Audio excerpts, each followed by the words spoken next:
Hi viewers, how are you. उम्मीद है आप सब अच्छे होंगे। बहुत बहुत शुक्रिया मेरी नई वीडियो का वेट करने के लिए। मैंने जैसे बताया था अपनी पिछली शॉर्ट वीडियोस में कि मैं आपको 50 TJ 024, 028 और 032 की वायरिंग के बारे में बताऊंगा। तो आज मैं आपको इसके जो फर्स्ट पार्ट है उसके बताऊंगा पावर सप्लाई के बारे में। तो मेरे चैनल को आपने अगर सब्सक्राइब नहीं किया तो सब्सक्राइब कर दें और बेल आइकन को ज़रूर क्लिक करें ताकि मेरी नई आने वाली वीडियो को मिस ना करें। और मेरे चैनल को ज़रूर अपने दोस्तों से शेयर करें ताकि उससे फ़ायदा उठा सकें। तो मैंने तो ये बताया था आपको कि ये ड्राइंग जो इसकी अपनी ओरिजिनल थी वो देखें, ये ड्राइंग है बिल्कुल भी समझ नहीं आ रही है। तो मैं आपको कैसे समझाता इसमें, तो इसके लिए मैंने ख़ुद से वो ड्राइंग बनाई है और आपको समझाऊँगा। तो आप ध्यान से मेरी इस ड्राइंग को देखें, फिर इसके बाद में नेक्स्ट वीडियो में आपको कंट्रोल के बारे में बताऊँगा। ये जो मेरी वीडियो है टोटली पावर सप्लाई के हवाले से है। तो इंशाल्लाह मेरी दूसरी वीडियो का वेट करें। तो आइए चलते हैं वीडियो की तरफ।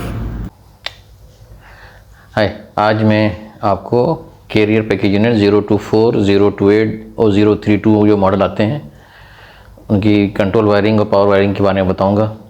तो ये देखें सामने पास ड्राइंग है। असल में जो इसकी अपनी ड्राइंग थी बहुत ही लाइट थी और बिल्कुल भी यानी कि रीडेबल नहीं थी।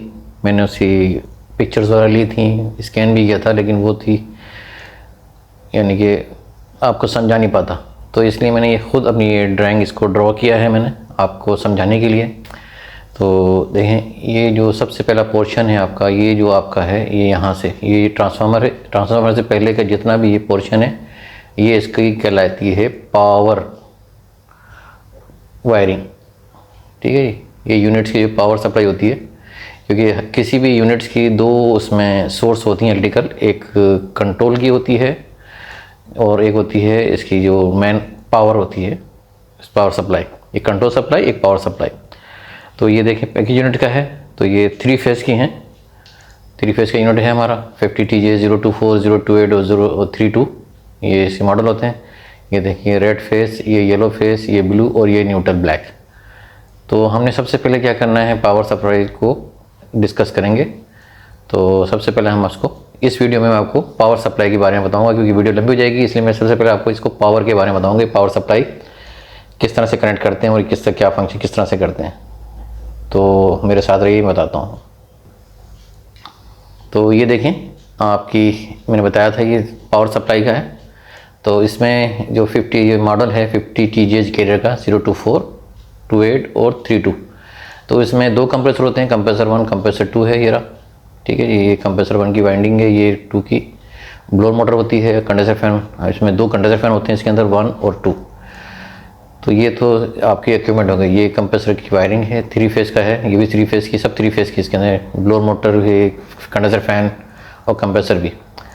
तो ये C1 जो है ये कॉन्ट्रैक्टर है, इसके कॉन्टैक्ट हमने दिखाया हुआ है। C1 कंप्रेसर 1 का कॉन्ट्रैक्टर है, C2 जो है कंप्रेसर 2 का कॉन्ट्रैक्टर है, C3 जो हमारा ब्लोअर मोटर का है कॉन्ट्रैक्टर है, और C4 कंडेंसर फैन 1 और कंडेंसर फैन 2 ये कंडेंसर फैन का है। तो एक कॉन्ट्रैक्टर में 2 फैन नॉर्मली इसमें कनेक्ट होते हैं। अगर आपको देखा होगा तो उसमें कैरियर के जो भी यूनिट्स आते हैं उसमें 2 फैन होते हैं। तो फैन कॉन्ट्रैक्टर जैसे ही पकड़ेगा दोनों fan at a time on होंगे, क्योंकि उसमें ऐसा कोई ऑप्शन नहीं है कि एक बंद रहे एक चले, उसको लाजमी चलना पड़ता है, दोनों ही ऑन होने पड़ते हैं। और ये नॉर्मली इसमें ये होता है कि जैसे ही कंप्रेसर 1 की कमांड आती है तो दोनों फैन ऑन हो जाते हैं। कंप्रेसर 2 के साथ नहीं होता है, कंप्रेसर 1 के साथ दोनों फैन कनेक्ट होते हैं। ठीक, तो ये तो फिर कंट्रोल हम बताएंगे। तो यहाँ पे कॉन्ट्रैक्टर का देखेंगे नॉर्मली ओपन कॉन्टैक्ट है, ये कॉन्टैक्ट यहाँ से ओपन है। तो हमने सप्लाई जैसे ही क्लोज होगा, कॉन्ट्रैक्टर की कमांड आएगी तो क्लोज होगा तो ये पावर सप्लाई इसको यहाँ मिलेगी तो चलेगा। अभी सारे कॉन्टैक्ट्स इसमें देखें ओपन है। ठीक है, ये कॉन्ट्रैक्टर का आउटपुट है। तो ये आउटपुट से हमने सप्लाई कनेक्ट कर दी है यहाँ पे कंप्रेसर 1 के साथ, तीनों फेज़ हैं। ये T1, T2, T3, ठीक है ना, T1 टर्मिनल 1, टर्मिनल 2, टर्मिनल 3 है। ठीक है, और यही कंप्रेसर 2 का है, टर्मिनल 1, टर्मिनल 3 है। ठीक है, जैसे इसका ब्लोअर मोटर का है, ये 3 फेज़ है, ये कंडेंसर फैन के 3 फेज़ हैं। ये देखें RYB। तो यही इसकी मेन सप्लाई आती है। तो हमें यहाँ पे ये यूनिट का ये है, हमें यह यूनिट के अंदर लगे होते हैं सप्लाई यहाँ से, तो हमें सप्लाई बाहर से कनेक्ट करनी होती है। ठीक है, आइसोलेटर से आपने यूनिट को देनी है न्यूट्रल, यहाँ पे रेड, येलो और ब्लू, RYB हम कहते हैं। RYB इसीलिए कहते हैं कलर के हिसाब से, रेड, येलो और ब्लू। आपने बहुत सुना होगा कि RYB क्या है। RYB यही होता है कि रेड, येलो, ब्लू, और ये इसकी सीक्वेंस होती है, याद रखिए RYB सीक्वेंस है, RYB याद रखिए। तो ये नॉर्मली स्टैंडर्ड है, फिर रेड आता है, फिर येलो, फिर ब्लू। अगर कहीं पे आपको रेड, ब्लू और येलो आ रहा है तो वो रॉन्ग होता है, इसमें रोटेशन आपकी चेंज होगी नॉर्मली। तो आप इसमें जो यूएई के अंदर हैं या जहाँ भी आपको इसमें है तो उसके हिसाब से उसके होता है। तो ये यहाँ पे जो स्टैंडर्ड है RYB यानी कि रेड, ये रेड होगा, ये येलो और ये ब्लू, ठीक है जी, स्टैंडर्ड के हिसाब से। तो टर्मिनल 1 में R, ये 2 और ये 3 इस तरह से लगाया, ठीक है जी। या आपने अगर उसमें होता है तो आप ये भी कर सकते हैं RYB, ठीक है, RYB है, ये भी हो सकता है R रेड येलो ब्लू या रेड येलो ब्लू इसमें देते हैं, ठीक है, इसमें होता है। तो जैसे स्टैंडर्ड होता है हम आपके हिसाब लगाते हैं। अगर आप यहाँ पे यूनिट में देखें R दिया हुआ है, रेड दिया हुआ है, देखें यूनिट के यहाँ रेड लगा हुआ है, यहाँ पे येलो है, यहाँ पे ब्लू है और ये न्यूट्रल है। तो जब आइसोलेटर से आप सप्लाई देंगे तो रेड के साथ रेड और येलो के साथ येलो और ब्लू के साथ ब्लू कनेक्ट होगा, ठीक है जी। ये नहीं कि आपने ब्लू उठा के यहाँ लगा दिया है, येलो के साथ और रेड के साथ आपने यहाँ लगा दिया, ये नहीं है। जो यूनिट्स की आपकी वायरिंग है उसके हिसाब से आपने कनेक्ट करना है, R येलो ब्लू, ठीक, ये होता है। तो ठीक है, यहाँ से अभी आइसोलेटर से आपने सप्लाई यहाँ पे कनेक्ट कर दी है, ठीक है। यहाँ पे आपने ब्लू लगा दिया, यहाँ पे ये आपका येलो आ गया, ये रेड फेज आ गया। तो आइसोलेटर से लेकर यहाँ तक सप्लाई होगी।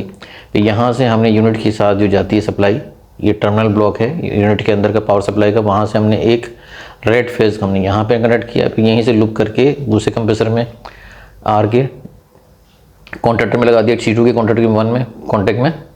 इसी सारे जितने भी कॉन्ट्रैक्टर थे इसके टर्मिनल 1 है हमारा, वो यहाँ पे लगा दिए, ठीक है जी। L1, ये देखें L1 जितने भी कॉन्ट्रैक्ट के साथ लगा, और येलो हमने L2 में लगा दिया है कॉन्ट्रैक्ट के जो है कॉन्टैक्ट में, L2 ये L2 के साथ थी। और ब्लू हमारा L3, ठीक है ना, L3 ये लाइन 3 है। तो हमने यहाँ पे L3 इसके साथ लगाया, तो यहाँ लूप करके इधर एक L3 इसको लूप कर दिया, इसके साथ लूप कर दिया, ठीक है।